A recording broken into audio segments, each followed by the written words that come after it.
Bueno, vamos a empezar. Buenas tardes a todas, a todos. Me escuchabas, compañera, porque todavía no habíamos empezado a hablar. Ahí abrimos. Qué bueno encontrarnos nuevamente este año, un año más, con el tema de la Escuela de Género y Política, Cristina Fernández. En un día tan cercano, ¿no? Porque mañana habla, y así que lindísimo que en la previa en el día del fallecimiento de Perón, en la previa de que hable Cristina, nos estamos encontrando para seguir en este proceso que nos planteamos hace 2 años, que es el de capacitarnos para dar mejor política, más y mejor política a nuestros territorios, ¿no?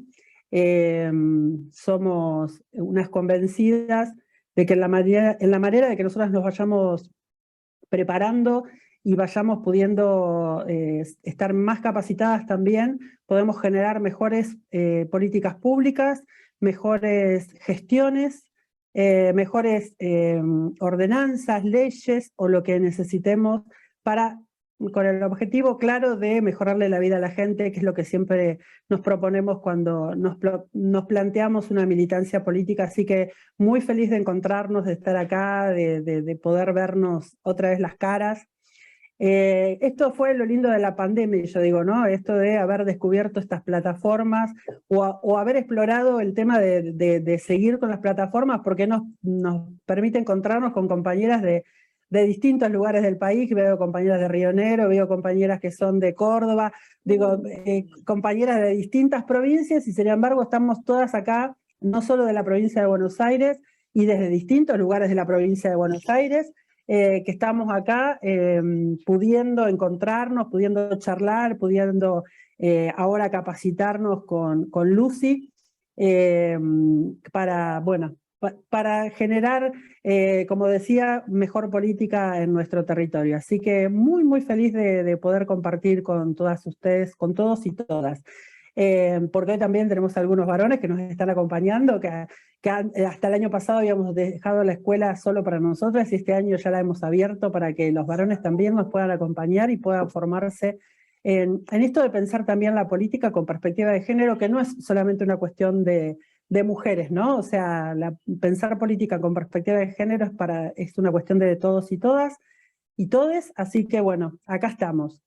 Vuelvo a decir, muy feliz de encontrarnos. Esta escuela hemos decidido, es la escuela que corresponde al Partido Frente Grande de la provincia de Buenos Aires. Está gestionada por nuestra Secretaría de Género, de Mujeres, Género y Diversidades del partido, que en esta oportunidad me toca estar conduciendo, pero que es ya se nos ha transformado en una herramienta que seguramente vamos a seguir más allá de la gestión que pueda estar estableciendo ahora, en forma personal. Creo que lo más importante cuando uno atraviesa estas cuestiones es empezar a pensar la institucionalización de algunas cosas, y creo que poder tener estos espacios es interesante, y que lo podamos ir institucionalizando como un espacio dentro de nuestro partido en la provincia de Buenos Aires es importante.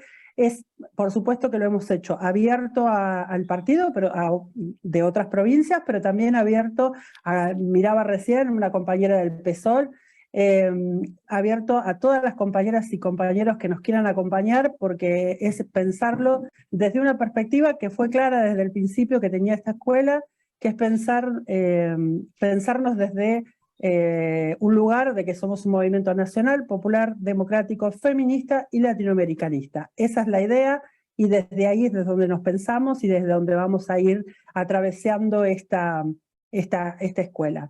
Hoy acompañados por una compañera con la que compartimos el espacio también de militancia, trabajo, que es el Ministerio de las Mujeres, Políticas de Género y Diversidad Sexual de la provincia, que es Lucy Caballero.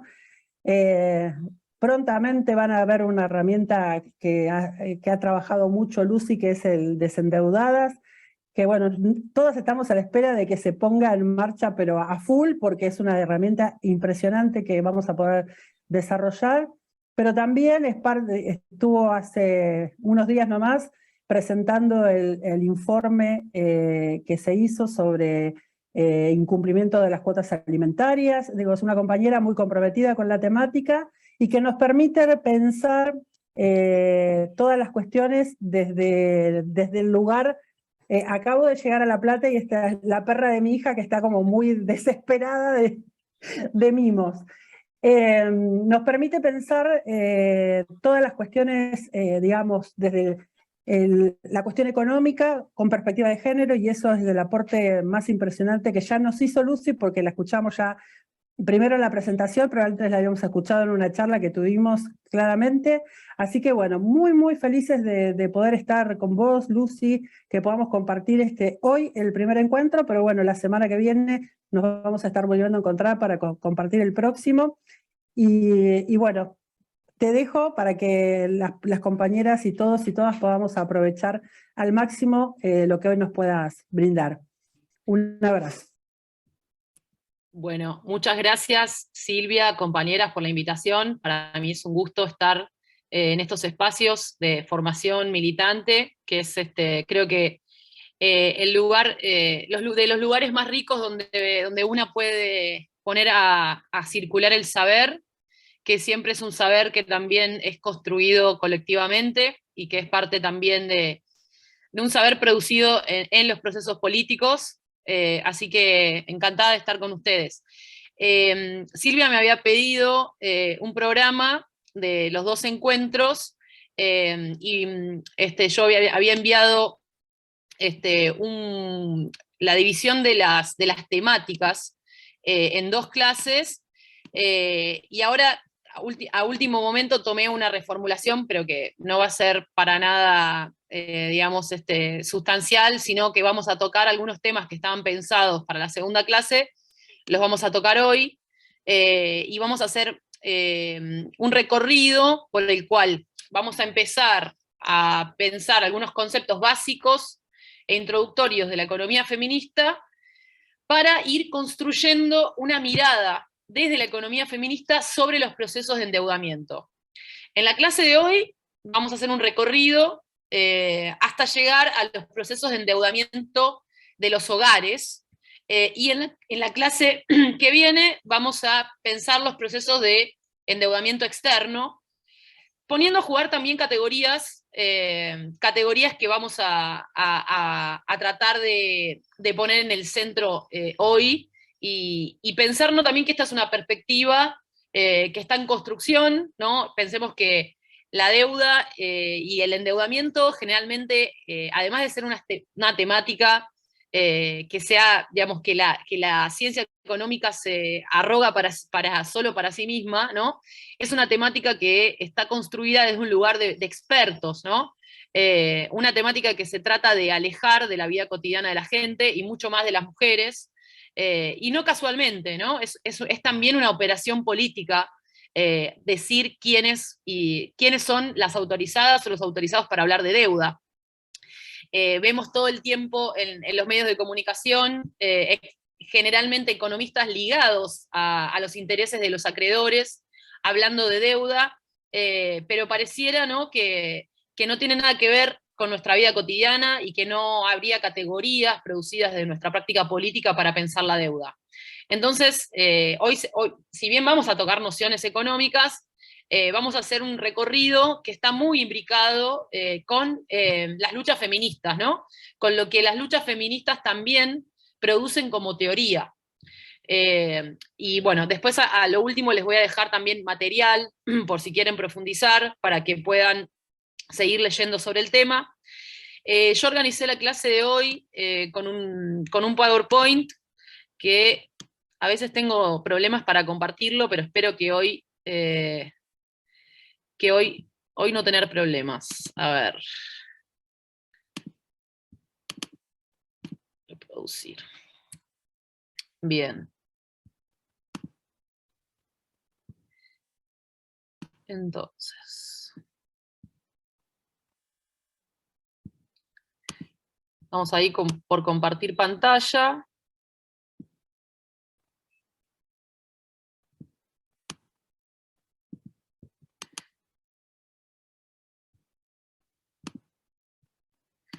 Bien. Entonces,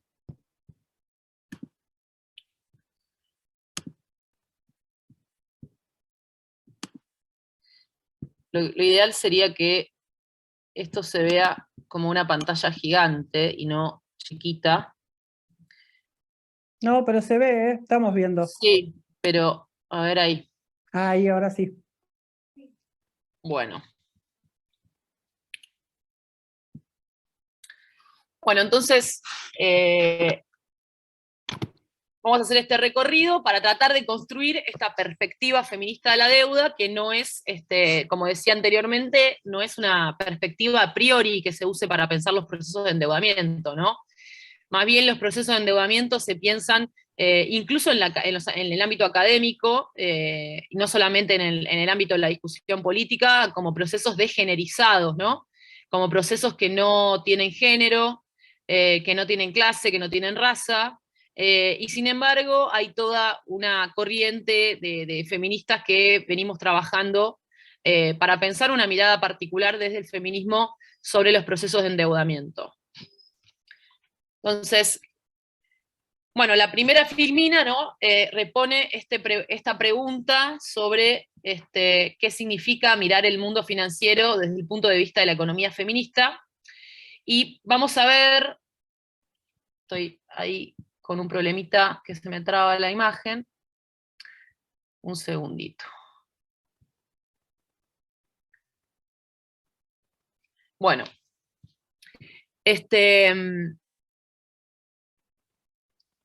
para llegar, ¿no? a terminar digamos, en el punto de llegada, que es construir esta mirada sobre el mundo financiero, empezamos por reponer algunos conceptos de lo que es lo que la economía feminista viene discutiendo con las corrientes económicas ortodoxas, pero también heterodoxas, ¿no?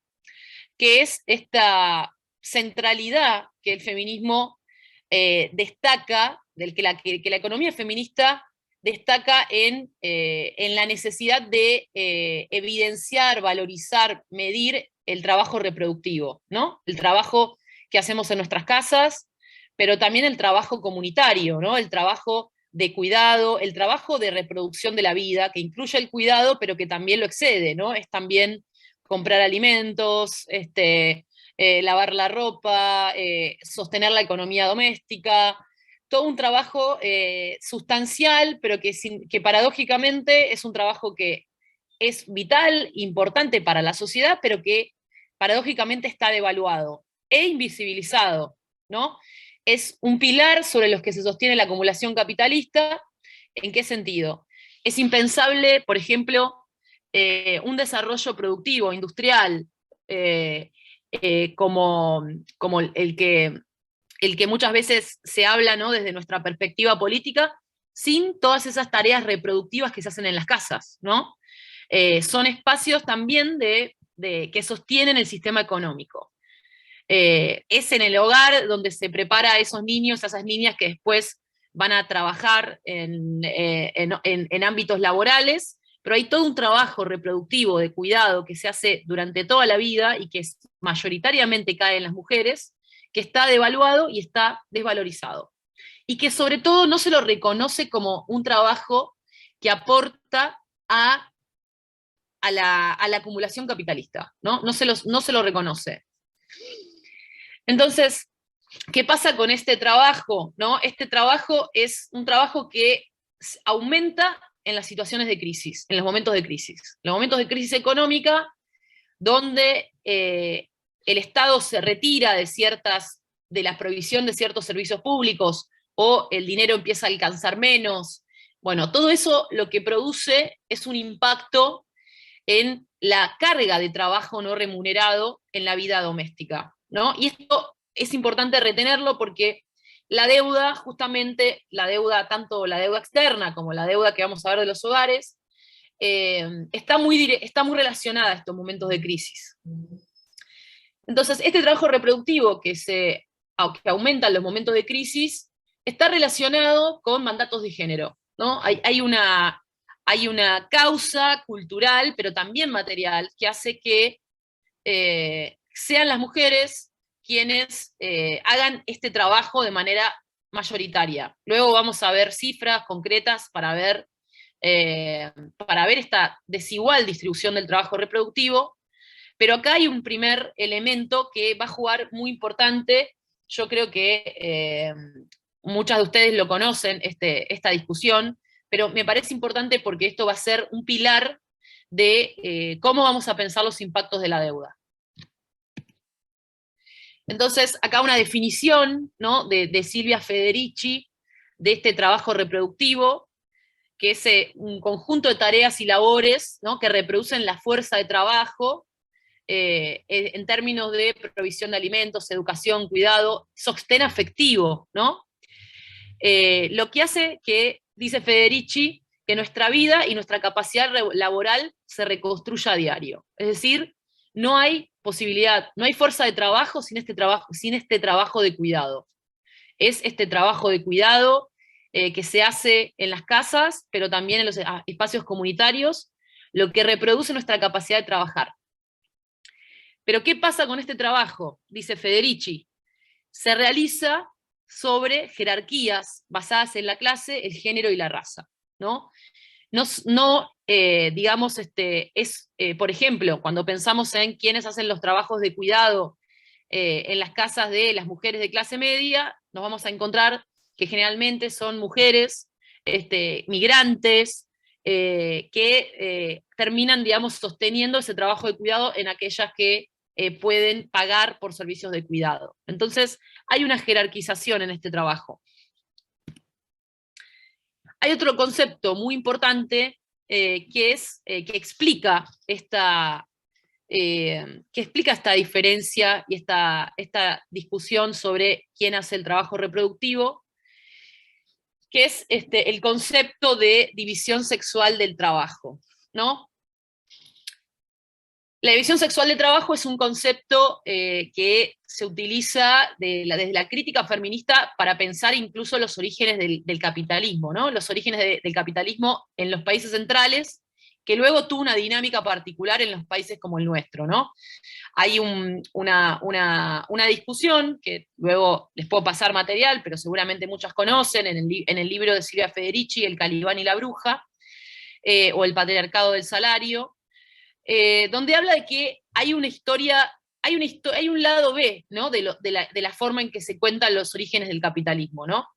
Generalmente la historia narrada de los orígenes del capitalismo hace énfasis en la expansión del trabajo productivo en las fábricas, en el desarrollo de industrias pesadas, etc.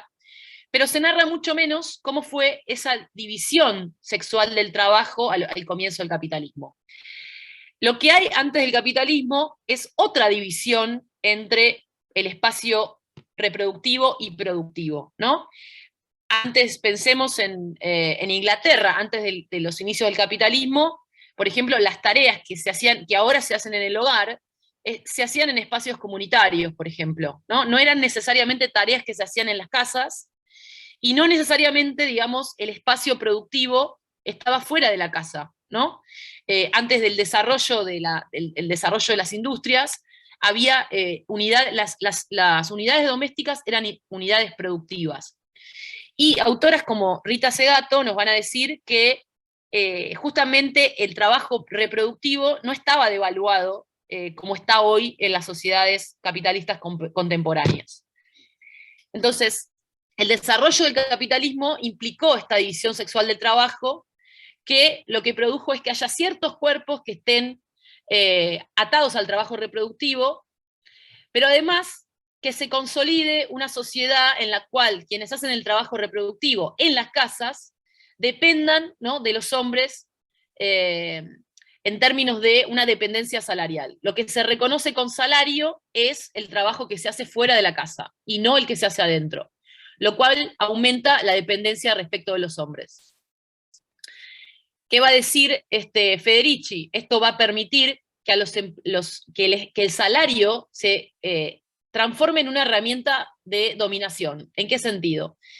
El salario funciona como una manera de, digamos, de decir cuáles son los trabajos valorizados. Es decir, lo que se reconoce como con salario es lo que se considera productivo. Al no haber salario para el trabajo reproductivo, eso produjo, ¿no?, un proceso de desvalorización. De esta manera, ¿no?, la separación de la producción de mercancías, es decir, la producción de mercancías empieza a estar en otro espacio, que es el espacio de la fábrica, y ya no en las casas. La separación espacial de la producción de mercancías de la reproducción de la fuerza de trabajo hizo posible este uso específico del salario y de los mercados como medios para la acumulación de trabajo no remunerado, ¿no? El trabajo no remunerado se transforma en una fuente de valor, pero sin embargo no es remunerado y por tanto es un medio de acumulación para el capitalismo, pero no está considerado como trabajo productivo. Entonces, tenemos estos procesos claramente se fueron reconfigurando a lo largo de la historia del capitalismo. Podríamos pensar que estos, luego, digamos, aparecen, el neoliberalismo es otra configuración entre lo productivo y lo reproductivo, ya distinta, ¿no? Pero sin embargo, los procesos de división sexual del trabajo siguen estando vigentes en la sociedad, en nuestras sociedades de hoy. Eso lo vamos a ver cuando veamos las encuestas sobre trabajo no remunerado y sobre uso del tiempo, ¿no? ¿Quiénes siguen siendo aquellas que trabajan sin salario? Entonces, ¿con qué todos estos procesos de división sexual del trabajo y de división y de, digamos, de desigualdad en términos de recarga del trabajo reproductivo, son condiciones de base que después van de alguna manera influir en la forma en que las mujeres interactúan con el sistema financiero?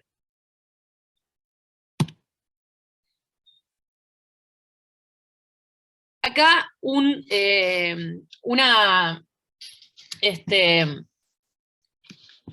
placa más sobre este proceso de división sexual del trabajo, ¿no? Es este proceso el que va a estructurar, digamos, las desigualdades de base, ¿no?, que después explican las desigualdades en el mercado laboral, ¿no? Nos encontramos con que generalmente la tasa de actividad de las mujeres es inferior a la de los hombres. ¿Por qué se producen esto, no? Bueno, porque la sobrecarga de trabajo reproductivo hace que se esté en peores condiciones para insertarse en el mercado laboral. Entonces acá un impacto concreto de esta división sexual del trabajo es que estructura desigualdades en el mercado laboral y explica por qué trabajamos menos en el mercado laboral formal, pero también por qué ocupamos los puestos más bajos y peor remunerados, ¿no? Acá tenemos una tasa, un dato que ahora quedó un poco desactualizado con respecto a la última medición, pero esto es a nivel nacional. La tasa promedio de participación de las mujeres en el mercado laboral es del 49,2%, que es 21 puntos porcentuales más baja que la de los varones, ¿no? Entonces hay menos mujeres disponibles para entrar al mercado laboral porque están más sobrecargadas de tareas, ¿no? La sobrecarga de trabajo no remunerado hace que sea más difícil proyectar, acceder a trabajos, al mercado laboral, en tanto el mercado laboral implica estar más tiempo fuera de casa, pero también hace que no se pueda, digamos, esta injusta distribución de los trabajos de cuidado también impide trayectorias laborales, digamos, aumenta las desigualdades en las trayectorias laborales de mujeres y varones. Y también explica por qué son las mujeres quienes hacen la mayoría de los trabajos comunitarios, ¿no? Los trabajos de cuidado en las comunidades. Una parte de esta realidad, ¿no?, se lee los datos de por qué las mujeres ganan un 29% menos a igual tarea que los hombres, ¿no? Y cuando vamos a mirar las asalariadas informales, vemos que esta diferencia llega al 35,6, ¿no? Pero por eso la brecha salarial, a esto se le llama brecha salarial, que es la diferencia entre lo que gana una mujer y un varón al mismo trabajo. Pero por eso lo importante de pensar en el proceso de división sexual del trabajo y de distribución de las tareas de cuidado es porque la brecha salarial, ¿no?, tiene por debajo otra brecha, que es la diferencia entre el trabajo gratuito y el trabajo pago, ¿no? En tanto las mujeres hacen más trabajo gratuito y no reconocido en las casas, están en peores condiciones para acceder al mercado laboral.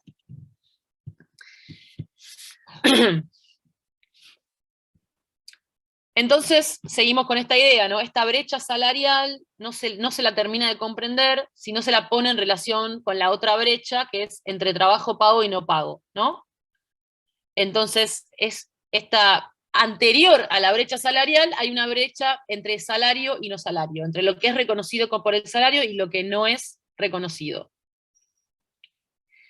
Por eso, justamente, esto el trabajo gratuito es la explicación, el trabajo gratuito que recae sobre las mujeres es la explicación de la brecha salarial, y por eso es importante que cuando hablamos de participación en el mercado laboral, tenemos que considerar en qué condiciones se llega a ese mercado laboral, ¿no? ¿Qué condiciones de posibilidad hay de insertarse en ese mercado laboral? Ahora, lo mismo puede pensarse para entender el modo en que se interactúa con el sistema financiero, ¿no? Las brechas en el acceso a los productos financieros están determinadas por estas desigualdades de base, ¿no? Las brechas en términos de a qué productos financieros podemos acceder, quiénes son las que se endeudan, a qué tasas de interés nos endeudamos y qué formas de endeudamiento tenemos. Algunos datos más sobre que ponen en relación esta discusión sobre el trabajo reproductivo pago y el trabajo reproductivo no pago. Esta invisibilización del trabajo reproductivo, ¿no?, es también la que también está relacionada con las desigualdades en la distribución de tareas al interior de los hogares y en los espacios comunitarios, ¿no? En la última encuesta sobre trabajo no remunerado y uso del tiempo, que se repitió este año y todavía no están los resultados, señala que las mujeres realizan el 76% de las tareas domésticas y que el 88,9% de ellas se dedican a esta tarea, ¿no? Y que son estos números, además, los que crecen en momentos de crisis, ¿no? Por lo tanto, acá esta brecha entre trabajo pago, trabajo no pago, entre trabajos reproductivos y mandatos de género van a ser fundamentales para entender por qué nos endeudamos nosotras y cuál es el impacto de este endeudamiento. La economía feminista, entonces, viene evidenciando que estas tareas de cuidados son productivas, pero que están políticamente devaluadas, ¿no? Se las considera improductivas o directamente naturales de un género, ¿no?, como si se tratara de un servicio gratuito, ¿no? Por lo tanto, cuando hablamos de división sexual del trabajo, tenemos que pensar que estamos hablando de una realidad económica, ¿no? No solamente es cultural, sino que tiene un impacto material.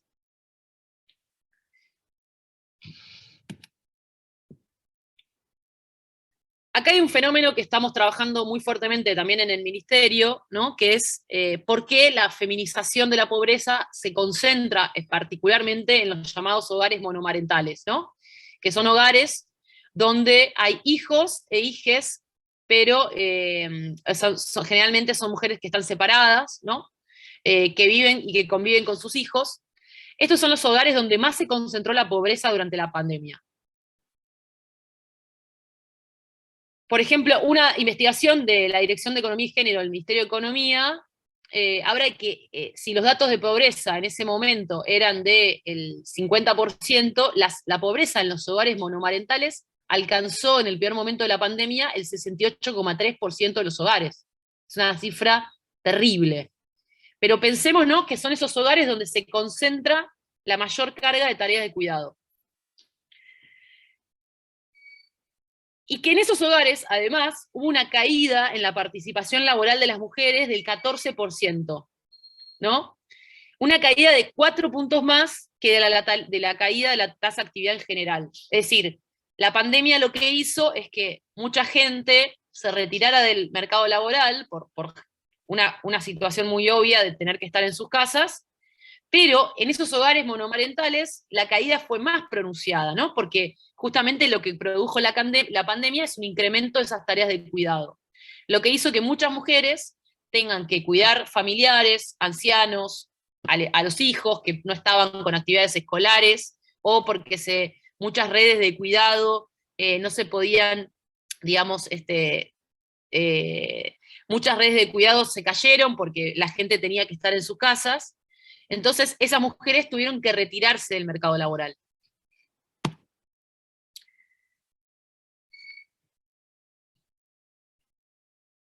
Por eso es importante pensar que estos procesos económicos, digamos, tener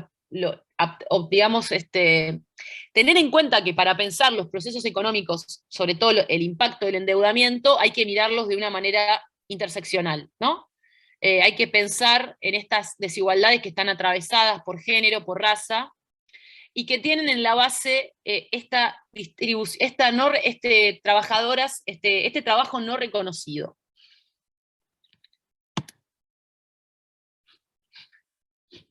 Entonces, acá llegamos a una de las hipótesis centrales que yo vengo trabajando y que estamos trabajando desde el ministerio, pero además se transformó en un tema de discusión público, ¿no? Hoy, el otro día lo escuchaba Arroyo hablar de que el fenómeno del endeudamiento en los hogares es una de las, para él es la principal problemática que está viendo ahora, pero incluso también en las recorridas que hizo el presidente a fin de año antes de las elecciones, lo primero que le decía a la gente era que estaba endeudada, ¿no?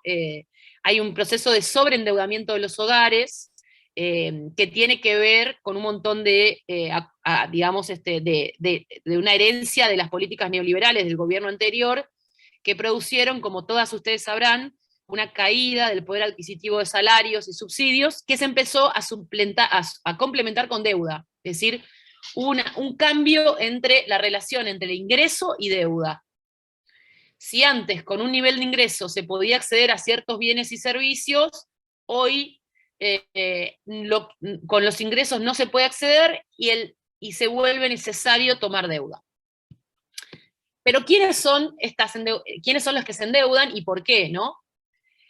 Por eso, para pensar en la situación de endeudamiento doméstico, es necesario pensar cómo ese endeudamiento actúa sobre esta diferencia y esta brecha entre el trabajo pago y el trabajo no pago, ¿no? La pandemia fue muy importante para pensar esto, ¿no?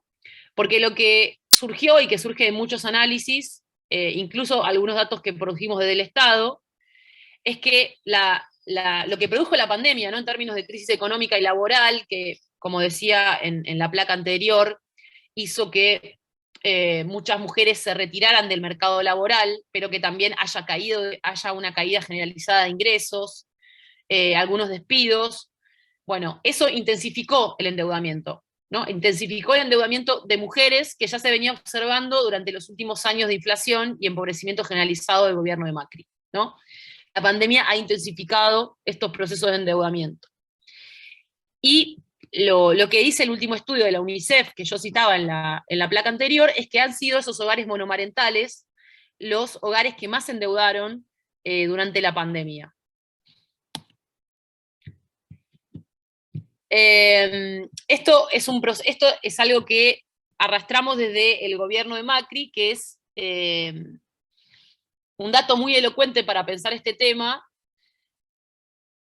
que durante el último año del gobierno de Macri había 1.900.000 receptoras de la asignación universal por hijo que tenían deuda con ANSES, ¿no?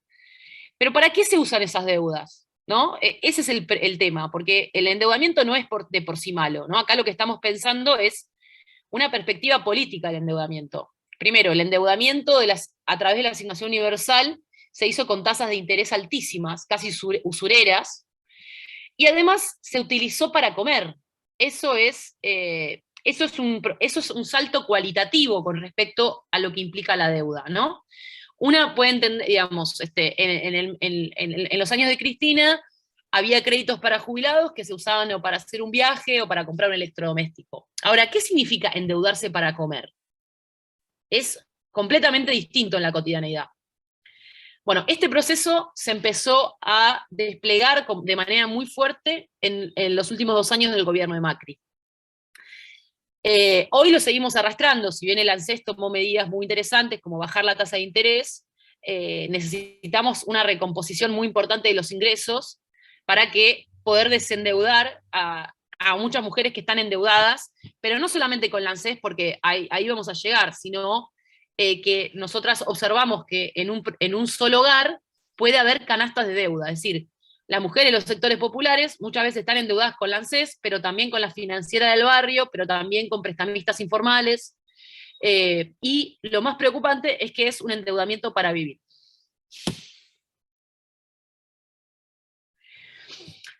La pandemia intensificó este proceso. Todas las imposibilidades de participar en el mercado laboral, el aumento de las brechas de género, y como decía antes, esos hogares monomarentales, donde además, como terminamos de presentar en el ministerio, que son hogares monomarentales que generalmente no reciben cuota alimentaria, ¿no?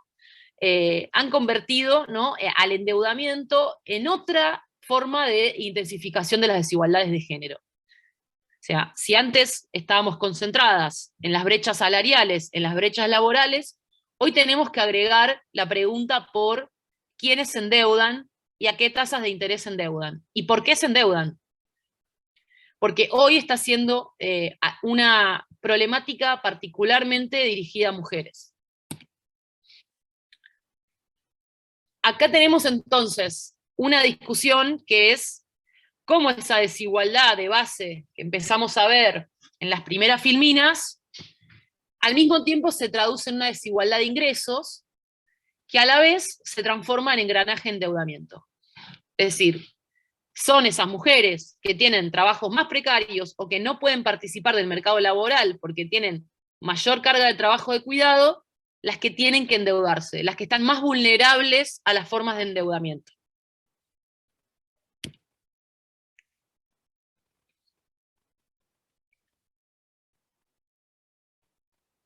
Bueno, a ver, acá una definición, ¿no? Que esto lo vamos a usar también para pensar los procesos de endeudamiento externo.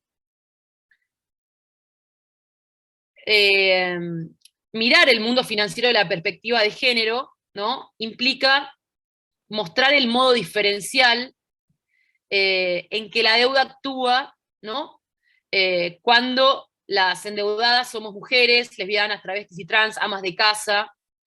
Es decir, lo que estamos buscando justamente es entender cómo funciona el diferencial de la deuda en esas situaciones.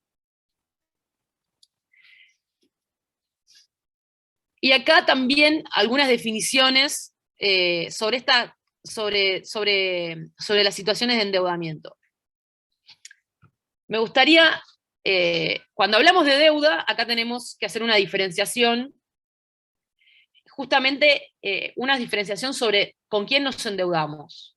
El fenómeno que nosotras estamos estudiando y que venimos estudiando hace unos años es cómo apareció toda que lo vamos a ver la semana que viene cuando veamos ley de entidades financieras, pero cómo apareció, digamos, una ampliación del sistema financiero informal que está apuntando a las mujeres de los sectores populares, ¿no? Una cantidad de financieras que muchas de ellas no están reguladas por el Banco Central, que ofrecen productos financieros a tasas de interés altísimas en los barrios. La particularidad es que hoy, para endeudarse, ya no necesitas un salario, ¿no? Podés endeudarte poniendo de garantía en un subsidio, por ejemplo la asignación universal por hijo. Entonces, hay un cambio en lo que significa el endeudamiento con respecto a otros momentos de la historia, ¿no? Si en los años 60 o 70, para endeudarte, vos necesitabas un salario, y que generalmente esa deuda era una deuda hipotecaria, una deuda para comprar un auto, hoy vemos que hay toda una expansión del sistema financiero informal para endeudar a las mujeres de trabajos informales, de trabajos comunitarios, y logra entonces ese endeudamiento capilarizarse en las casas, aún si en esas casas hay trabajo informal. O sea, en los últimos años hay una expansión del sistema financiero a través de financieras, pero también de, por ejemplo, ahora aparecieron las fintech, que son finanzas digitales, que, por ejemplo, te permiten endeudarte desde el celular, que no necesitan que vos tengas salario, sino que podés presentar como garantía un subsidio. Acá entonces algunas definiciones para que vayamos pensando cómo abordar los procesos de endeudamiento desde una perspectiva feminista. Hay autores, no sé si leyeron a Mauricio Lazarato, pero hay autores que hablan de que lo propio de las sociedades contemporáneas ya no es, digamos, el modo de explotación contemporáneo ya no es más el trabajador y el patrón, sino que la relación más extendida en la sociedad es la de acreedores-deudores, ¿no? Porque al no haber cada vez menos relaciones salariales y lo que hay es, y sin embargo la deuda aparece en un montón de situaciones, lo que hay entonces es como unas sociedades que están definidas por la relación entre acreedores y deudores. Nosotras le agregamos esa perspectiva a que la idea de sociedades endeudadas no puede pensarse por fuera de la pregunta de quiénes se endeudan, ¿no? Por eso hablamos de que hay que ponerle cuerpo a la deuda, es decir, pensar quiénes son las que se endeudan y para qué.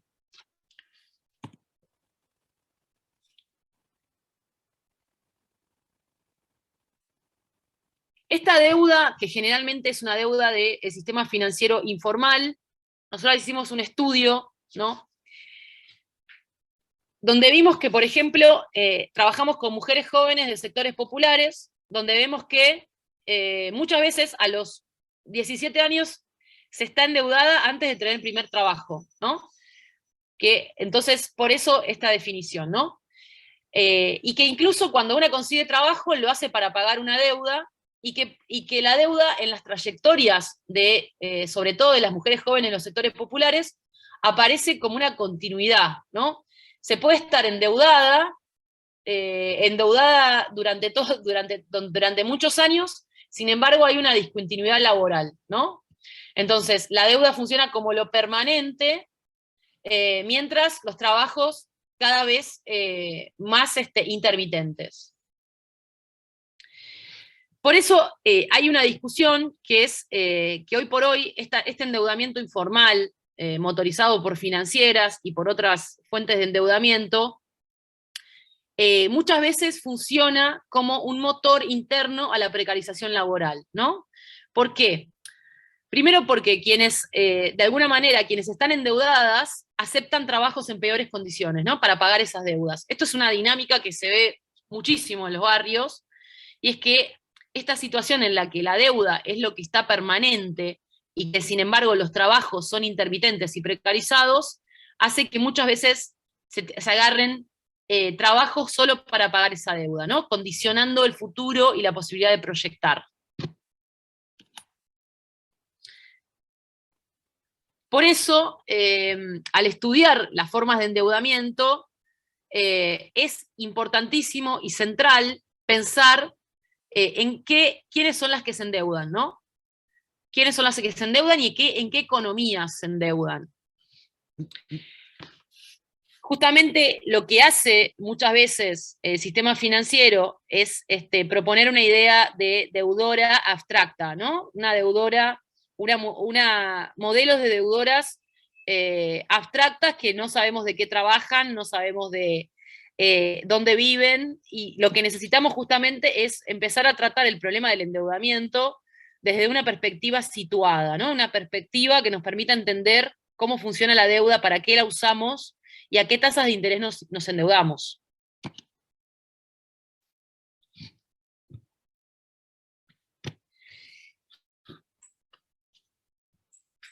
La pregunta es, entonces, cómo opera esta diferencia de género en términos de endeudamiento, ¿no? Algo que vinimos recorriendo de alguna manera, pero acá lo vamos a sintetizar en algunos puntos de discusión que están incluidos en el libro Una lectura feminista de la deuda, que está disponible en internet, por si lo quieren bajar, que escribimos con otra compañera hace unos años, donde nos pusimos a construir justamente algunos puntos importantes sobre cómo opera esta diferencia de género en el endeudamiento. El sistema financiero formal e informal nos elige como deudoras, construyendo, ¿no?, estereotipos que tienen un efecto de moralización, ¿no? Que lo que tratan es justamente de asegurarse el pago de esa deuda, ¿no? Pero entonces lo que se dice justamente en el sistema financiero es que las mujeres son buenas pagadoras, ¿no? Aprovechando el sistema financiero también, sobre todo el sistema financiero informal, esta capacidad de las mujeres de sostener las economías domésticas en momentos de crisis y de tener la certeza que se van a hacer malabares para sostener esa economía doméstica. Al mismo tiempo, los productos financieros destinados a la clase media por los bancos privados producen una imagen de mujeres consumidoras y no productivas, ¿no? Pensemos que está esta diferencia. Es decir, que el sistema financiero se monta y reproduce estereotipos de género cuando tiene que dirigirse a las mujeres. Bueno, esto es un poco lo que veníamos diciendo. Hay una relación específica de la deuda con el trabajo de reproductivo, ¿no? Es decir, que la deuda aparece, digamos, que el endeudamiento se dinamiza allí donde hay trabajo no reconocido, que son los hogares más vulnerables a ese endeudamiento. ¿Qué es lo que nosotros estamos estudiando, sobre todo en la provincia de Buenos Aires? En la provincia de Buenos Aires, es que el endeudamiento, el sobreendeudamiento de los hogares y sobre todo el sobreendeudamiento de las mujeres interfiere e impacta en la capacidad que tienen las mujeres de poder proyectarse a futuro, de poder disponer y planificar con su dinero, de poder proyectarse en un trabajo. Es decir, vivir endeudada es una manera también, tiene impactos psíquicos, precariza los vínculos familiares, trae problemas en la vida cotidiana. Es decir, no es lo mismo endeudarse para pagar un viaje que esta situación que se está dando de manera extendida de endeudarse para vivir. Y que también hay un vínculo específico entre el endeudamiento y las violencias machistas, ¿no? Vemos, por ejemplo, casos importantes, muchos casos con los que trabajamos, donde hay muchísimas mujeres que están en hogares donde ellas asumieron deudas, donde pusieron, digamos, donde prestaron papeles para sacar deudas, que muchas veces hace que no puedan salir de esa situación, de situaciones violentas, porque están atadas al pago de esas deudas. Entonces hay que pensar que la deuda tiene una articulación precisa con los casos de violencia machista, sobre todo cuando estamos hablando de que hoy por hoy hay cifras, la última medición que se hizo, que la hizo el CELS y el IDAES, estaba hablando de que en la provincia de Buenos Aires hay un 40% de las mujeres endeudadas, ¿no? Sobreendeudadas. Bueno, acá hay un fragmento del libro que habla de esta articulación entre deuda y violencias machistas, pero quizás eso lo pueden leer descargando el libro. Pero es parte de las narraciones que encontramos en mujeres de los sectores populares, hablando de lo que significa endeudarse. Un poco bueno, esto ya todos la conocen, ¿no? La ley que está vigente de protección para prevenir, sancionar y erradicar la violencia contra las mujeres en los ámbitos interpersonales. El artículo 5 habla de violencia económica y patrimonial, y en la que también se podría pensar que el endeudamiento es una forma también de el sobreendeudamiento, y sobre todo un sobreendeudamiento para vivir, es también una forma de violencia económica y patrimonial, ¿no? Acá está muy los primeros artículos están muy pensados para pensarlo, digamos, para pensarlo en relaciones interpersonales, pero también habla de brechas de salario, entonces habría que pensar si no es necesario también pensar que el sobreendeudamiento de los hogares con cargas de trabajo y cuidado no es también una manera de violencia económica en términos de lo que implican para la vida cotidiana de las mujeres. Y por último, para no extenderme más, porque ya vamos una hora, acá hay algunas recomendaciones de las Naciones Unidas que empiezan a hablar, ¿no?, de que esto está referido igualmente a los procesos de endeudamiento externo, que vamos a ver la semana que viene, pero cómo empiezan los organismos internacionales a reconocer la deuda, los procesos de endeudamiento, con una ligación importante con la violencia por razones de género, ¿no? En términos de que los procesos de austeridad que genera el endeudamiento público afectan a la capacidad de los estados de dar respuesta a la violencia de género, pero también impactan en la sobrecarga de trabajo de cuidados, etc. Entonces, en la semana que viene vamos a profundizar en este aspecto, pero ya es una discusión que se está dando a nivel de la CEPAL, a nivel de las Naciones Unidas, y que surge de la lucha feminista, ¿no? De decir desendeudadas nos queremos, de decir la deuda es con nosotras, toda una producción pedagógica que hizo el feminismo para poder vincular la deuda con la posibilidad de vivir vidas libres y autónomas. Así que dejo por acá y abrimos a preguntas, o a comentarios, ¿no? Claramente.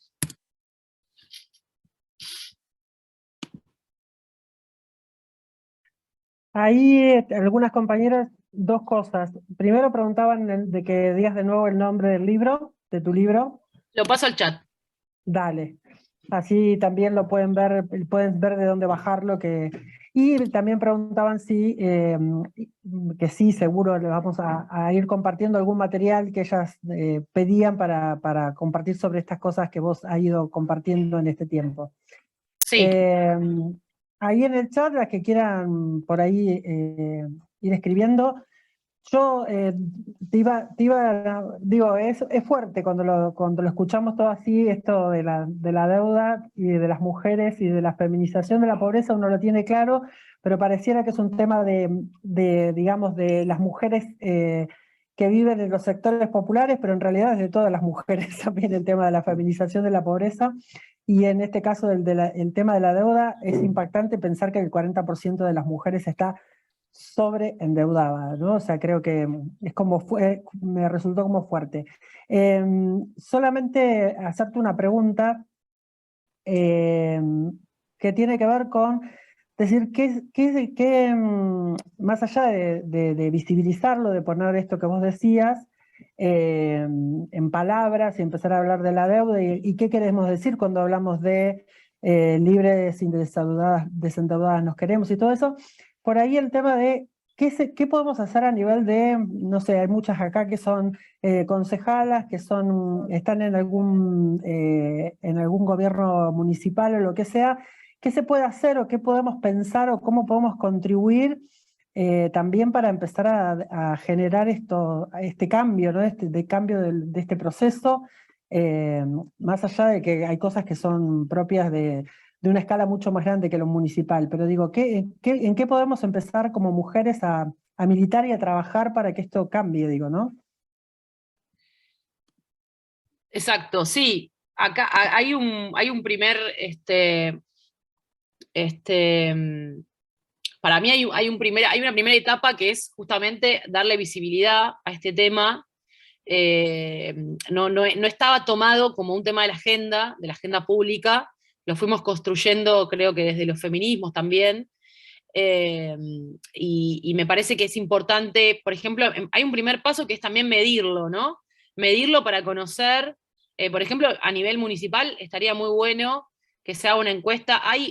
Nosotras trabajamos, por ejemplo, en Bahía Blanca se hace una encuesta casi mensual se llama encuesta sobre deuda e ingreso, que se cuelga en la página del municipio y la gente la contesta, y lo importante también es captar de qué es, creo que las preguntas más políticas son con quién se endeuda la gente, ¿no? Y para qué se endeuda. Y después eso también pensado, cruzado por géneros. Creo que en la pandemia hubo muchos espacios institucionales que trataron de medir esto, pero no está tan extendido. Sería interesante que eso se pueda medir. Por supuesto, estoy a disposición de lo que sea para diseñar cuestionarios o para implementar cualquier cosa. Me parece que ahí es una primera etapa, porque necesitamos medir y necesitamos tener más datos para conocer bien y atacar el problema. Creo que hay un segundo tema que es, el tema del endeudamiento es que es un tema que aparece a partir de un montón de otras dinámicas, ¿no? Es como bastante difícil abordar solo la deuda aislada de lo que son las políticas laborales, la política de ingreso. Entonces, por eso creo que por ahí se puede pensar que el endeudamiento puede aparecer en políticas que se desarrollen desde los municipios, cuando aparecen políticas de inclusión laboral, digamos, o incluso también políticas de financiamiento a mujeres, porque lo que pasa mucho es que las mujeres no pueden financiar sus emprendimientos productivos, ¿no? Están endeudadas para comer, pero no pueden financiar sus emprendimientos productivos. Entonces me parece que es necesario como políticas integrales, ¿no? Políticas integrales, pero teniendo la dimensión del endeudamiento como una dimensión importante a tener en cuenta, porque hoy es una forma de desigualdad de género. Nosotros en Provincia de Buenos Aires estamos desarrollando un plan de desendeudamiento que, como saben, como es una política novedosa, lleva su tiempo, pero para que el Estado, ¿no?, se ponga a negociar con esas financieras buscando quitas de interés y de capital, pero también es un desafío porque obviamente que eso también implica meterse con intereses muy, muy importantes, entonces habrá que ver hasta dónde se puede avanzar, pero bueno, ahí también hay una tarea del Banco Central que no está realizando, que tiene que ver con avanzar en la regulación de estas entidades financieras que están cobrando tasas de interés usurarias. Pero yo creo que lo más importante es pensar cómo metemos la dimensión del endeudamiento en todas las políticas que ya existen. Primero medir de cómo está endeudada la gente, por qué y para qué, y después pensarlo como parte del abordaje de la violencia, parte de las políticas de inclusión laboral, parte de las políticas de financiamiento de emprendimientos productivos. Es decir, pensarlo dentro de una política integral es la forma de desendeudar. Buenísimo. Ahí preguntan, bueno, me gustaría que hablara sobre la deuda en las jubiladas, pero no sé si hay alguna cuestión que se haya estudiado específicamente en ese rubro, pero bueno. A ver, no, nosotras no estudiamos deudas en jubiladas, pero en todas las estadísticas, digamos, en las estadísticas de sobreendeudamiento están incluidas la pregunta también por mujeres que que cobran jubilación y es un fenómeno que está extendido también para las jubiladas porque, digamos, es esto que decía anteriormente, donde la jubilación no alcanza, aparecen formas de endeudamiento. El tema es que ahí el endeudamiento es un endeudamiento informal, ¿no? Entonces, no tengo cifras sobre endeudamiento particularmente de las jubiladas, pero entra en ese 40% de la población de la provincia de Buenos Aires que está endeudada. Bueno, creo que a nivel municipal, que por ahí preguntó Verónica, es más o menos lo que planteaste antes, que primero tendríamos que tener medio claro cómo viene ese tema, digamos, hacer un análisis sobre eso. Dice otra compañera, pregunta, ¿el programa acompañante del Ministerio contempla a la deuda como una violencia económica para poder acceder al acompañamiento? Es una pregunta, No, ¿eh? el programa Acompañar no. No. Pero es muy interesante la pregunta. Me parece muy interesante. Sí. Creo que es parte de lo que necesitamos seguir planteando, ¿no? Porque es algo que no se mide y no se pregunta. Y que muchas veces es lo que está estructurando que alguien no pueda salir de una situación de violencia. O que incluso que use el plan Acompañar para pagar deudas de otros. Sí, el año pasado me acuerdo de una compañera que contó su experiencia en una separación donde estuvo años pagando una deuda que no era de ella. Digo, es un tema, el tema de las deudas. Lo recuerdo porque me impactó todo lo que contó en ese aspecto. Bien, y no sé si hay alguna pregunta más, no leo en el chat. Ah, acá, a ver, perdón. No sé por qué no me baja el... No sé si vos podés ver... A ver, ahí va. A ver qué el otra... chat. Sí, ahí está. Dice, el trabajo de cuidado está cada vez más precarizado, sean las trabajadoras de casas particulares registradas, y para que no me deja bajar, estoy teniendo problemas para... Últimamente las contratan solo con monotributo propio, esas cargas sociales las tiene que pagar con el precario salario. ¿Se está pensando abordar el tema? Creo que no está en la agenda tampoco, ¿no? El Esa es trabajo de una cuidado pregunta. está cada vez más precarizado, se trabaja... eso Dice es que no, el a programa las mujeres, registradas. claro, yo iba a decir esto, es lo que se está haciendo con registradas, sí hay una Sí, política pública. justo ese programa se prorrogó hoy. Es importante que le demos difusión. Es un programa que permite al empleador formalizar el trabajo en casas particulares eh, y el Estado se hace cargo por unos meses de una parte del sueldo. Y ya hubo muchas mujeres que pasaron a la formalidad y justo se prorrogó ayer. Eso es una política a nivel nacional, ¿no? Del Ministerio de Mujeres de Nación. Pero estoy totalmente de acuerdo que una de las cosas más importantes es formalizar el trabajo de cuidados. Y después en nuestro Ministerio de Trabajo de la provincia de Buenos Aires se están haciendo unos operativos en los countries buscando trabajadoras del hogar que no estén registradas. Se están haciendo operativos en diferentes lugares turísticos, en countries, para avanzar con la registración de ese sector. Bueno, ahí también preguntan qué pasa cuando hay un préstamo tiene un carácter usurario, ¿no? Si no se puede recurrir a la justicia. Bueno, hay un debate, o sea, siempre está el servicio la Oficina del Derecho del Consumidor, ¿no? Que tiene unas normas del usuario financiero. Pero está esa discusión de que habría que avanzar en el Banco Central, de tener políticas más explícitas de cuáles son los derechos del usuario financiero, ¿no? Y también hasta qué punto una cosa se considera usura o no. Entonces, por el momento, digamos, no es que se puede recurrir a la justicia, sino que lo que primero habría que hacer es ir a defensa del consumidor. Perfecto. Después dice, bueno, ahí una compañera dice que quizás la que se refería a las deudas de las jubiladas habla de que terminan un crédito y ya están comenzando a sacar otro, ¿no? Por esta... Sí. Bueno, ese es el tema, ¿no? Que eh, el préstamo para jubilados y jubiladas, cuando se diseñó en el gobierno de Cristina, las jubilaciones alcanzaban y se usaba para hacer viajes o para comprar electrodomésticos, para comprarse una estufa. Bueno, hoy por hoy, que están las jubilaciones muy bajas, estamos en esta bola de endeudamiento. O sea que efectivamente se saca un préstamo, se termina de pagar, o incluso no se termina de pagar y ya te ofrecen renovarlo. Digamos, es que estamos todavía en ese problema. Entonces, sí, hay una masificación del endeudamiento donde también quienes perciben un haber previsional están dentro de ese problema. Y bueno, así que también es una población a visibilizar, ¿no? Bueno, acá una compañera nos comparte que desde Zárate implementaron talleres para quienes reciben el programa Acompañar para profundizar estos temas, además de generar nuevas formas de independencia económica, ¿no?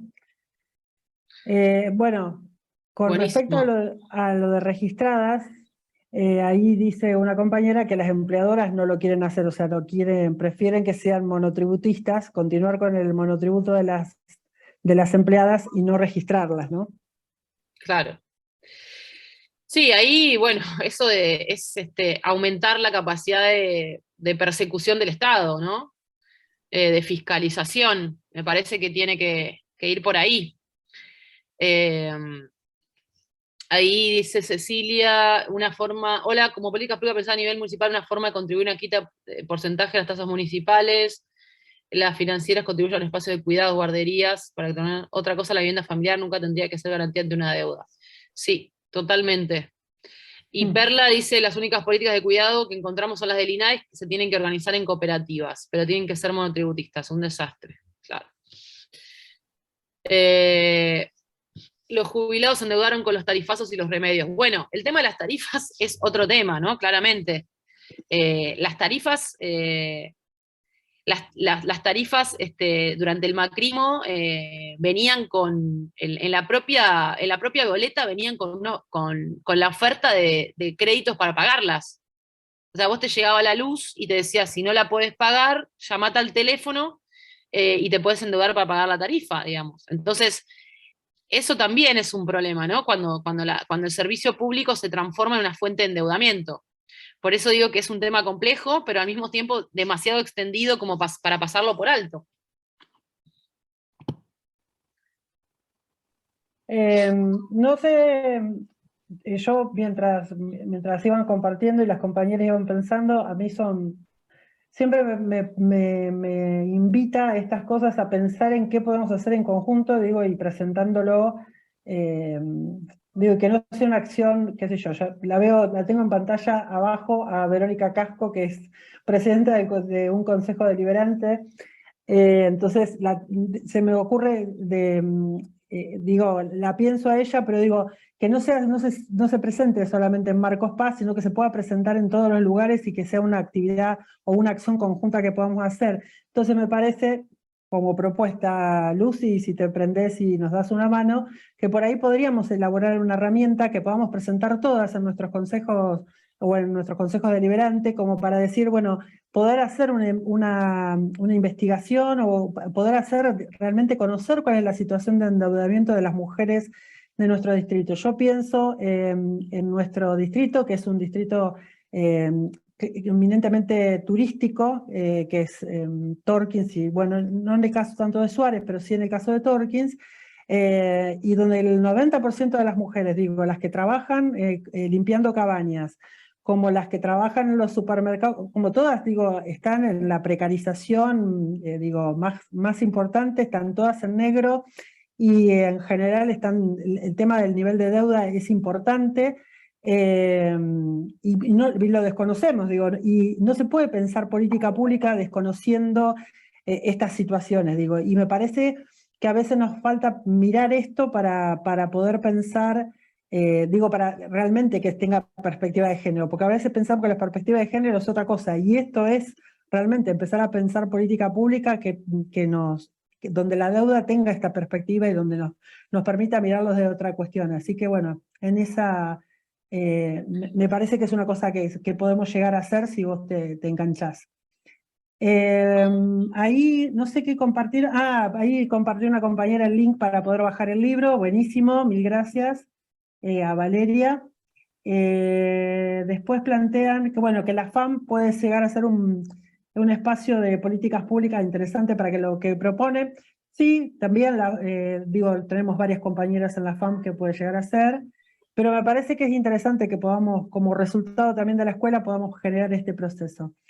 Bueno, sí, Perla, coincidimos, estas son las cosas que se viven en los territorios, pero que se viven, pero que no se, digo, que no son el cotidiano de lo que hablamos o se ven realmente con esta claridad que la vimos hoy.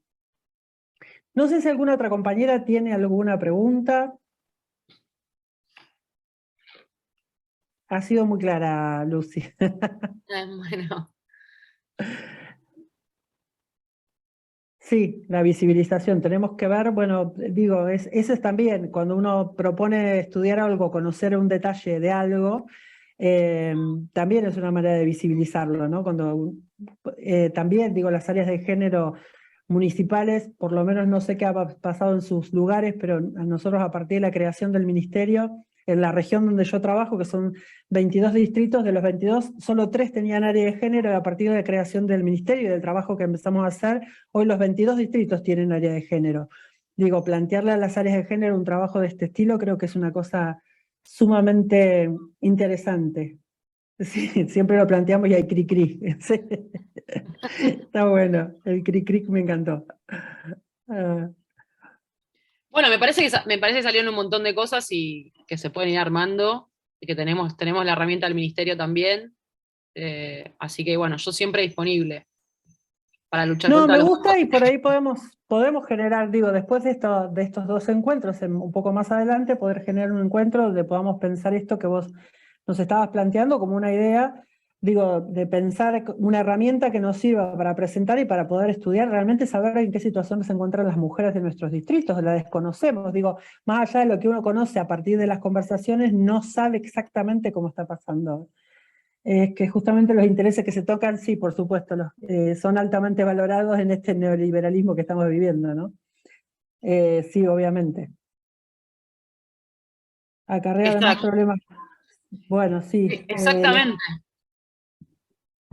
Sí, seguro que acarrea problemas de que no podés dejar de ser económicamente independiente y poder tomar decisiones con respecto a ser libre, y por otro lado sí, acarrea muchísimos problemas de salud. Totalmente de acuerdo. Totalmente de acuerdo. Acá les dejo otro artículo para este capaz es más... eh,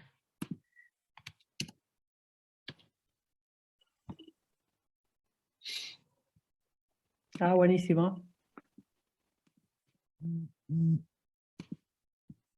Yo lo voy a guardar por ahí para las que no han podido.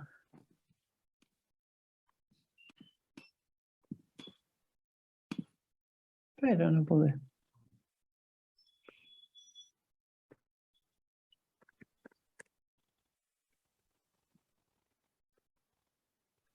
Quise copiarlo y no pude. ¿Copiarlo? Sí, ahí está, ahí está. Ah, No me dejaba. Ya está. Para poder tener porque algunas seguro después lo van a querer ver porque no lo tuvieron. No se preocupen, yo ahora estoy copiándolo y después se los mando cuando le mandemos, si nos manda Lucy algún otro material, dale, lo vamos mandando. perfecto. Acá vamos a poner. Buenísimo, ahí está. Por ahí hay que copiarlos en un mail, ¿no? No sé si ustedes hicieron una inscripción o algo por mail, porque hay Sí, muchos... sí, Ah, tenemos ¿cómo es? Tenemos el WhatsApp de todas y el mail de todas para poder mandarle, excepto algunas que se olvidaron de inscribirse. Le digo porque ahí está Verónica, que se había olvidado y por eso la cargamos. las Sí, deudoras las claro. Pero hacemos otra ellas sala. como son de la casa no había problema, ¿viste? Sabía y la pudimos inscribir, pero no, eso está bueno para... Yo lo voy a copiar y después se los vamos a mandar por mail, así lo tienen todas. Bueno, acá dice Ceci, reflotar instrumentos de ahorro por fuera de los financieros como las entregas libretas de correo. No hay una educación, dice, del ahorro en ese sentido. Bueno, con este Mm, panorama es medio difícil. sí, sí, y también lo que falta es educación financiera, ¿no? Pero educación financiera, no una educación financiera acrítica, digo, en vez de enseñarte a endeudarte, enseñarte derechos también, y en todo caso formas de encontrar la mejor alternativa. Habría que también generar algún tipo de ese tipo de herramientas, ¿no?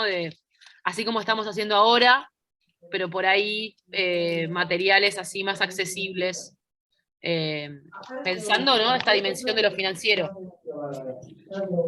Totalmente.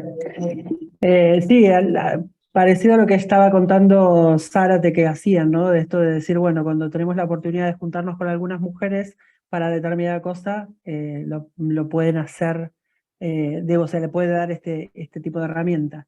¿Se puede sumar gente? Sí, todavía están a tiempo, por supuesto. No sé si Juli podés compartir en el chat el link para que las chicas se inscriban. Pero si no, ustedes en la página de Facebook, en la página de Instagram del partido, Partido Frente Grande, PBA, Provincia de Buenos Aires, lo buscan y ahí les aparece el link. Cuando aparece lo de la escuela de género, aparece el link para que ustedes se puedan inscribir. Digo, para aquellas que no se pudieron inscribir y quieren todavía, lo pueden hacer. Victoria dice, las mujeres respecto de los microemprendimientos productivos, cooperativas y pymes, son muy importantes en la economía porque generan más trabajo que los oligopolios de empresas nacionales y grandes empresas. Tal cual. Sí, totalmente de acuerdo. Ah, te quisiste escribir y no parece habilitado. Ah, bueno, eso entonces después le decimos a Juli, en todo caso, que vuelva a abrir uno. Sí, no, perdón, yo lo Ah, cerré para poder agendar a todas y que no me quede ninguna pendiente después, como ya hemos tenido más de un mes de habilitado el formulario, pero ahora lo habilito. buenísimo, genial, Juli. Sí, y recordemos, porque del año, digo, por ahí estamos acostumbradas a otras reuniones de 6:30, digo, porque algunas por ahí se conectaron más cerca de las 7 y eso, y se van a perder una parte, si no, aviso por esto. No sé si alguien más dijo algo, pero creo que no. Que no me quedó nadie pendiente dando vuelta. Ahí alguien. A ver. No, creo. Ah, sí. Empata financiera, una gran ayuda para todos. Hasta hace unos meses mi hija escribía en Instagram sobre esto y le escribían fascinadas. Empatía, está bien. La empatía. Llegó empatía financiera, una gran ayuda para todos. Hasta hace unos meses mi hija escribía en Instagram sobre esto y le escribían fascinadas a muchas mujeres, sí. Sí, sí. Espectacular. Bueno, chicas, si no hay ninguna... pregunta Vero qué es. Ya habilité el formulario. Buenísimo. No, pero pregunta Vero qué es empatía financiera.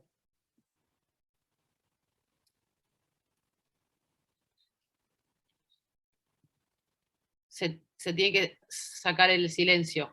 Sí, a Mariela, Juli, porque yo no sé cómo. Ahora, decime el nombre. Mariela de Ensenada. Blaskovich.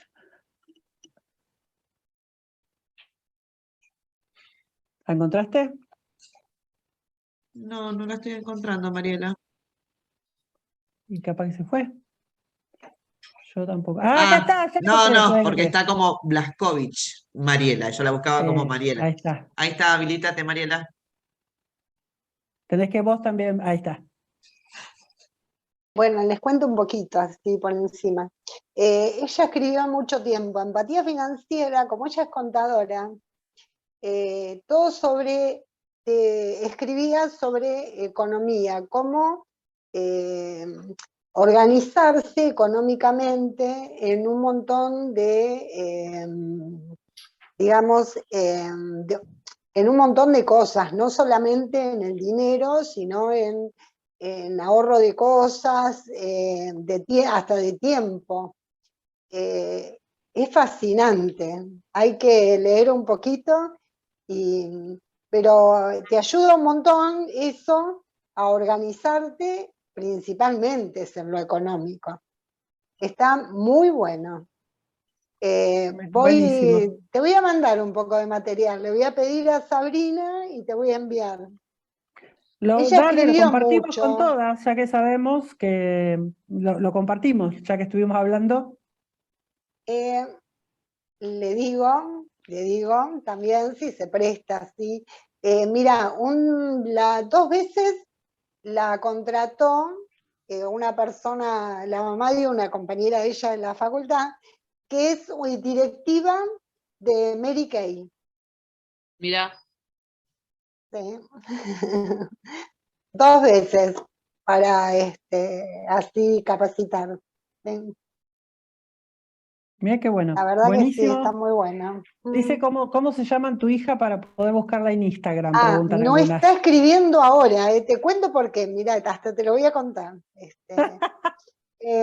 Pasó que ella escribía mucho, Y un día una persona que se dedica a esas cosas comercialmente, bueno, le escribió y qué sé yo. Bueno, y después mi hija, bueno, lo volvió a hablar con ella y todo, y ahí dejó de escribir. Igual dijo que va a volver a escribir, pero no sé si quedó algo. Sabrina Dondi, buscala Bueno. por ahí en Instagram y por ahí quedó algo. Pero decía Genial. empatía financiera en la página. Buenísimo. Genial. Bueno, un gusto, compañeras. Un gusto, Gente, la verdad. Muchas gracias. No tenés por gracias qué. a vos. Nos vemos la semana que viene, 6:30, digo, para las que por ahí entraron pensando que era las 7, 6:30, la semana que viene, segunda parte con Lucy, y bueno, y ahí por ahí ya hasta ponemos fecha para el encuentro y a trabajar algo bien concreto. Chicas, un beso, buen fin de semana, y mañana a escucharla. Mañana la verdadera clase de finanzas. Mañana la verdadera clase tenemos. La De tarea escuchamos a tienen que ella. escuchar eso. El viernes que viene lo comentamos. Dale, el viernes que viene charlamos. Un abrazo, chicas. Chau, chau.